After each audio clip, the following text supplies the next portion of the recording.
Qui con Serena Briani, portiere di AGSM Calcio 5. Prima partita, primi 3 punti conquistati. Come hai visto la partita domenica? La squadra si è vista bene in campo, finalmente abbiamo tirato fuori quello che sappiamo fare, però potevamo fare tutte meglio e sicuramente lo faremo nelle prossime partite. Non è stata una vittoria facile, è stata abbastanza sofferta come partita, ma sono convinta che sarà solo l'inizio di un qualcosa di straordinario. Il prossimo impegno vi verrà affrontare il Sammerville, già affrontato in Coppa e sappiamo tutti com'è andata.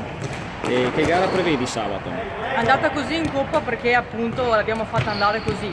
Non è una squadra impossibile e secondo me può andare, nel senso che possiamo farcela benissimo, basta solo crederci.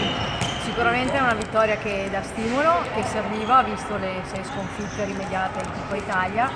E il gruppo c'è, è stata una partita di carattere e di cuore e tante cose sono ancora da migliorare, però diciamo che è un buon punto di partenza che dà sicuramente stimolo Quali alla sono squadra. secondo te i punti di forza e su quale bisogna ancora lavorare? Allora, sicuramente il gruppo è un bellissimo gruppo, è affiatato, ha voglia di imparare, ha voglia di far bene e il mix giovani e esperienza è un mix che sicuramente può dare i suoi frutti, dobbiamo trovare il meccanismo giusto, però stiamo lavorando per fare questo.